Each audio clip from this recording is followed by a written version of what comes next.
السلام عليكم ورحمة الله تعالى وبركاته. مرحبا بكم. الاقتراح ديال اليوم هو وصفة ديال باولو او راس الغنمي بالطريقة المراكشية. كيجي لذيذ بزاف واللحم تيكون فتي وطيب مزيان ومرقة اللي هي معلكة. كنتمنى ان هذا الاقتراح ينال الاعجاب ديالكم وتجربوه وتبارطاجيوه مع صحابكم وحبابكم. بالنسبه لهذا الوصفه كنحتاجو راس ديال الخروف ولا راس ديال الغنمي اللي تنكونوا غسلناه بشكل جيد. هذا بالنسبه للراس وصلت الجزار باش يقسموا على 4 ديال الاجزاء. غسلته مزيان بالماء وشويه ديال الخل وحطيته استقطر مزيان تنشف من الماء ديالو. اذا كما كتشوفوا ندوزو للطريقه ديال تحضير الوصفه. لهاد الوصفة كنحتاجو هاد التتبيلة، معلقة صغيرة ديال التحميرة أو بابريكا، فلفل أسود أو إبزار معلقة كذلك صغيرة، الملح على حسب الذوق، أنا كندير معلقة صغيرة نيت، خرقوم عواد أو كركم، سكينجبير أو زنجبيل معلقة صغيرة كذلك، شوية ديال الكمون وربعة ديال الفصوص ديال الثوم اللي تتبقى صاينه. كنحتاجو كذلك واحد المعلقه ديال كبيره ديال زيت المائده هي وزيت الزيتون. كنحتاجو القزبور ومعدنوس مقطعين بهذا الشكل. كنحتاجو جوج بصلات من حجم متوسط كما قلت لكم، واحد شويه ديال زيت العود، ما كنكثروش ليدام بزاف لان اصلا اللحم الراس يكون ميدم. وكنحتاجو كذلك واحد الكاس ديال الماء. اذا في طنجره الضغط كنوضعوا واحد شويه ديال هذيك المعلقه اللي وريتكم ديال زيت المائده، وكنحطوا لحم الراس وكنديروا عليها واحد خويه ديال زيت الزيتون. كما قلت لكم ما كنكثروش ليدام بزاف. كنديروا الفصوص ديال الثوم هكذا صاينه. وبالنسبه للتوابل كنحاول انني نمزجهم مع بعضياتهم مزيان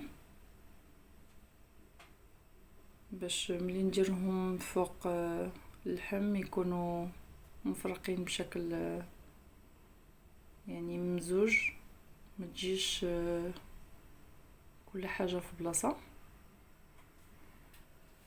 عندك التوابل اللي خلطنا غادي نفرقوهم على هذاك اللحم، ندردرهم على اللحم بشكل متساوي. كنزيدوا القزبور والمعدنوس اللي تنكونوا قطعناهم بشكل ناعم. ممكن كذلك نستعملوا القزبور هكاك ربيطه صاينه. اذا كنقطعوا البصله دوائر على هذا الشكل. هذوك جوج بصلات اللي وريتكم في التقديم كنقطعوهم بحال هكذا. بالنسبه لهاد اللحم الراس بهاد التتبيله راه كيجي رائع. المذاق ديالو لذيذ بزاف وما نحتاجوش اننا نمشيو نشريو باولو في فين ما، يعني ما تتعرفش واش تغسل بشكل جيد ولا لا. يعني ملي كتوجدو في الدار كيكون احسن. هنا كنضيف كاس ديال الماء. صافي كنسدو على طنجره الضغط ديالنا وكنحطوها فوق نار مهيله بزاف باش يبقى اللحم يطيب على خاطرو. من بعد تقريبا واحد 40 دقيقه نحلو عليها ونهزو هذاك المرقه ديالها، نعاود نخويوها في واحد الجبانيه ونخويوها فوق داك اللحم باش يزيد يتشرب بالمرقه مزيان، ونعاودو نسدو عليها ونخليوها تطيب على خاطرها تقريبا واحد نص ساعه واحده اخرى. اذا لحم الراس ديالنا من بعد ما وجد تيجي على هذا الشكل.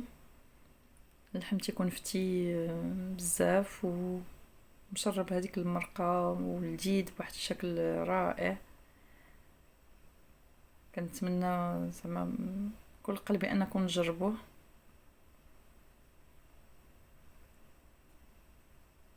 حتى اللي ما تياكلش اللحم الراس غادي يولي ياكلو بهذه الطريقه هذه. الطبق المرافق هاد الاكله هذه درت انايا شلاضه هنايا مشكله فيها البطاطا وخيز والكورجيت ولي بات ليفيس، وخلطهم بشويه ديال المايونيز ودرت كذلك المخ اللي كان في هذا الراس، درتو بهذه الطريقه هذه بهذه التتبيله. غنخلي لكم الطريقه ديالو في صندوق الوصف، كيجي حتى هو لذيذ بزاف. اذا هذه هي الوصفه ديال اليوم، تنتمنى انها تنال الاعجاب ديالكم وانكم تجربوها ان شاء الله وتشاركوها مع صحابكم الاهل ديالكم، ودعموني باشتراك ولايك، والى فيديو قادم ان شاء الله.